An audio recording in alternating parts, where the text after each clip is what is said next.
दूसरे जो मुकदमे की गिरफ्तारी है वो 3 जजमेंट्स की खिलाफ वर्जी होगी। एक आसिफ जरदारी का केस है,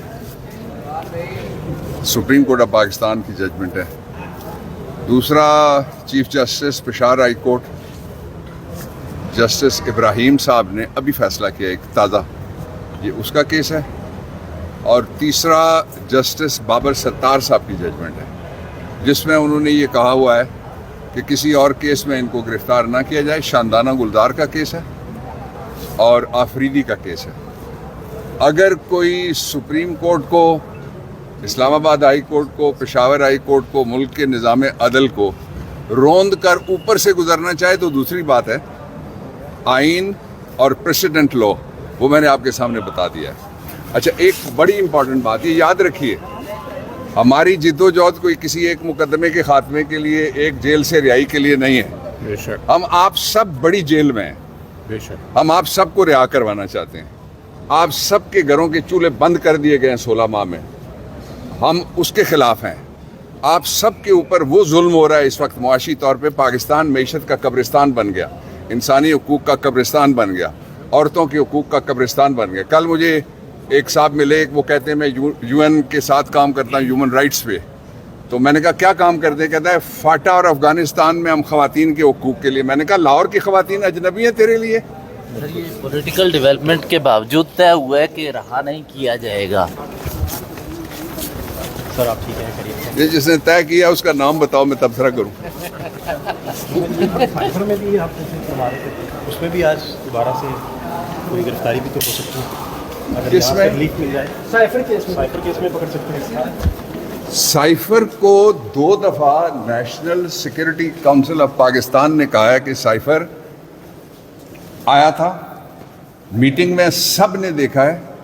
साइफर का मुकदमा अगर बन सकता है तो 350 लोगों पे बन सकता है, इमरान पे नहीं बन सकता।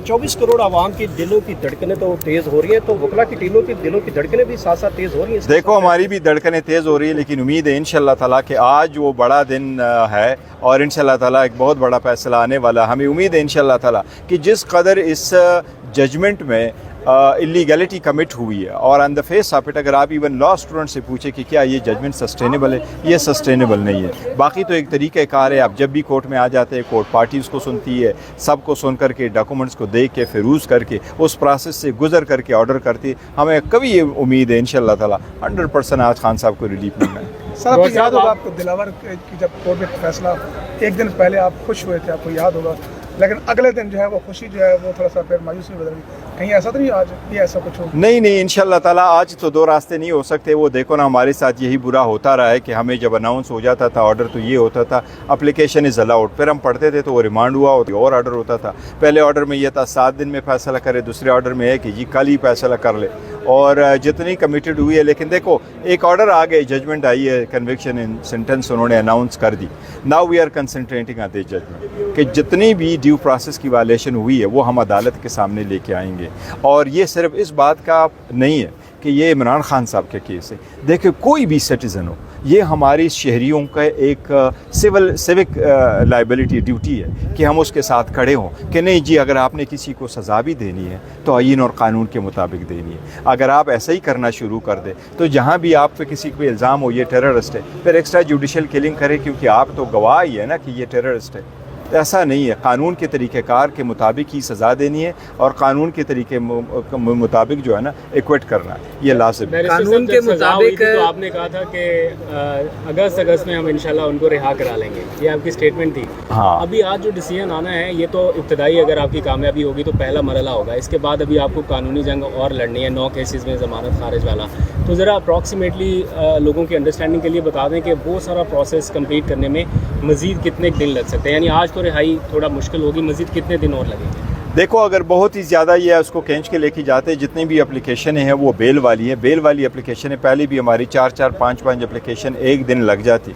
अगर खान साहब को उन्होंने वन आफ्टर अदर शो करना, अरेस्ट शो करना शुरू कर दिया तो उसके ख़िलाफ़ हम हाई कोर्ट में एप्लीकेशन फ़ाइल कर चुके हैं। सुप्रीम कोर्ट में भी हम कोशिश करते हैं आज ही कि हमारे जो सुप्रीम कोर्ट में केस है वो कल ही फिक्स हो और कल ही सुप्रीम कोर्ट हमें उसमें एटलीस्ट प्रोटेक्टिव बेल तो दे दे कि जब हमारे ख़िलाफ़ 150 केस थे जिसमें 350 मरतबा ज़्यादा हम कोर्टों में पेश हो गए, और अभी अगर अरेस्ट की वजह से मैं नहीं पेश हो सकता तो ये कानून के तकाज़ों को पूरा नहीं करता कि आप उसको जवाज़ बना करके सारे केसेस ख़त्म करें। लेकिन अगर ये चलाते भी है तो मैं नहीं समझता कि इसमें हफ्ता लगेगा इंशाअल्लाह ताला।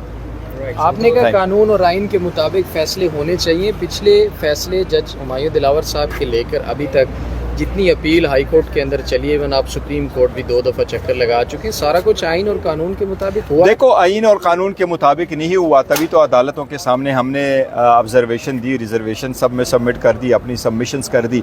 और इससे बढ़कर क्या हो सकता है कि हाई कोर्ट का जज आपके ख़िलाफ़ ऑब्जर्वेशन दे, सुप्रीम कोर्ट का जज का है। मैं आपको ये कह रहा हूँ कि अगर कोई भी आवर जज होता और उसके बारे में ऐसी ऑब्जर्वेशन जो सुप्रीम कोर्ट ने दी और 3 जजेस ने दी कि जज को क्या जल्दी थी किसने फ़ैसला किया। हाई कोर्ट के जज साहब ने, चीफ जस्टिस साहब ने कल आपके सामने कहा कि मैंने ऑफ द रिकॉर्ड भी उससे पूछा इस जल्दी के बारे में। मैं समझता हूँ अगर कोई भी सिविलाइज वर्ल्ड होता वो जज कब के रिज़ाइन दे चुका होता।